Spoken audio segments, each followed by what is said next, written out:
ఏపీలో మహిళలకి ఉచిత బస్సు ప్రయాణంపై ఏపీ రవాణా శాఖ మంత్రి మండిపల్లి రాంప్రసాద్ రెడ్డి కీలక ప్రకటన చేశారు. త్వరలో మహిళలకి ఉచిత బస్సు ప్రయాణం ప్రారంభిస్తామని ప్రకటించారు. విశాఖలో మంత్రి విస్తృతంగా పర్యటించారు. విశాఖలోని మద్దెలపాలెం ఆర్టీసీ డిపోలో 3 నూతన బస్సుల్ని ప్రారంభించారు. ఉత్తమ ప్రతిభ కనబర్చిన పలువురు ఉద్యోగుల్ని సన్మానించారు. ఈ సందర్భంగా మంత్రి రాంప్రసాద్ రెడ్డి మాట్లాడుతూ ఉంది వేలాది మందిగా ఉన్న ఆర్టీసీ కుటుంబం ఈ రాష్ట్రంలోనే కాదు పొరుగున ఉన్న తెలంగాణలో కూడా కలిసి ఉన్నప్పుడు మన భారతదేశమే కాదు ఏషియాలోనే అతిపెద్ద రవాణా సంస్థగా పేరు పొందిన ఈ ఏపీఎస్ఆర్టీసీ అలాగే తెలంగాణ ఆర్టీసీ చరిత్రల పుటల్లో ఎప్పుడో లిఖించబడింది. ఈ సంస్థ ఎన్ని ఒడిదుడుకులు ఎదుర్కొన్నా ఈ రోజుకి చెక్కు చెదరకుండా ఈ కార్మికుల యొక్క అండదండలతో పేదవానికి అనుకోండి ధనికునికి అనుకోండి గ్రామ స్థాయి నుంచి పట్టణ స్థాయి వరకు మేమున్నామంటూ సేవలు అందిస్తున్న ఈ సంస్థ యాజమాన్యానికి కార్మికులకు ప్రతి ఒక్కరికి శిరస్సు వంచి వందనాలు తెలియజేసుకుంటున్నా. నేను కూడా ఈ ఏపీఎస్ఆర్టీసీ కుటుంబానికి చెందిన వాడినే. నా నియోజకవర్గం రాయచోటి. గత 40 సంవత్సరాలుగా మా కుటుంబం, మా తండ్రి గారు ఎమ్మెల్యేగా పనిచేశారు, మా సోదరుడు ఎమ్మెల్యేగా పనిచేశారు, నేను ఇప్పుడు ఎమ్మెల్యేగా శాసనసభ్యునిగా ఉన్నా.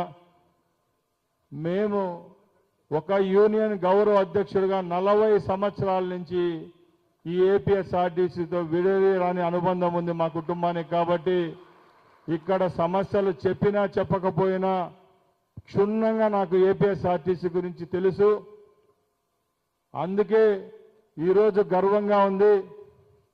ఈ శాఖ నాకు కేటాయించడంపై అవగాహన ఉంది. కాబట్టి రాబోయే 5 సంవత్సరాల్లో ఇక్కడ పనిచేస్తున్న కార్మిక సోదరులకైతేనేం ప్రయాణికులకు మెరుగైన సేవ అందించే భాగ్యం నాకు దక్కినందుకు మరొకసారి ధన్యవాదాలు తెలియజేసుకుంటున్నా.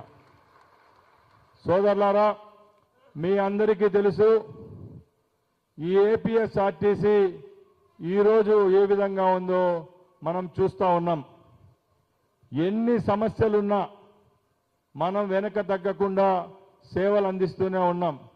ఇప్పుడు మన ముందున్న లక్ష్యం ఏంటంటే రాబోయే 5 సంవత్సరాల్లో తప్పకుండా మన సంస్థను మనుగడలోకి తీసుకొని రావాలి.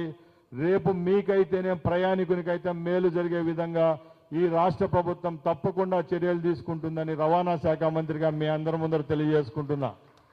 ఎందుకంటే నేను గత 2 వారాలుగా ఎన్నో డిపోలు సందర్శించడం జరిగింది. ముఖ్యంగా మన ముఖ్యమంత్రి గారి నియోజకవర్గమైన కుప్పంలో కూడా 4 రోజుల ముందు 4 బస్సులు ఈ డిపోకు అంకితం చేయడం జరిగింది. నేను ఎప్పుడూ చెప్తా ఉంటా, ఏదైనా సంస్థ బతకాలంటే అక్కడ పనిచేస్తున్న కార్మికులు మంచిగా ఆనందంగా ఉంటేనే అది నిజమైన సత్యం. ఇదే ఏపీఎస్ఆర్టీసీలో కార్మికుడు ప్రయాణికుడు 2 కళ్ళు లాంటి వాళ్ళు. ఎప్పుడైతే కార్మికుని కంటి నిండా నీళ్లు రాకుండా ఉంటేనే ఆ సంస్థ మనుగడ ఉంటుంది. ఆ సంస్థ మనుగడ ఉన్నప్పుడే ప్రయాణికుని కూడా ఏ విధమైన ఆపద లేకుండా గమ్యస్థానానికి చేర్చగలిగే సత్తా ఉంటుందని మీ అందరి ముందర తెలియజేసుకుంటున్నా.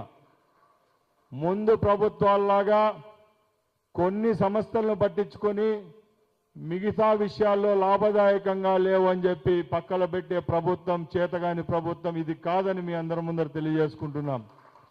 ఎందుకంటే మొన్న నెహ్రూ టెర్మినల్ విజయవాడలో సందర్శిస్తే సుమారు 3 గంటల సేపు అక్కడున్న ప్రయాణికులైతేనేం, అక్కడున్న షాపుల వాళ్ళతోనైతే, మరుగుదొడ్ల వాళ్ళతోనైతేనేం యాజమాన్యంతో కార్మికులతో చర్చించడం జరిగింది.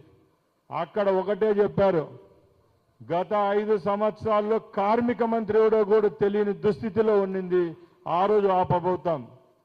ఈరోజు ఈ తెలుగుదేశం ప్రభుత్వం నారా చంద్రబాబు నాయుడు గారి నాయకత్వంలో ఏ సంస్థలైతే ఆర్థికంగా వెనకున్నాయో ఆ సంస్థలు వదిలేసే పని లేదు.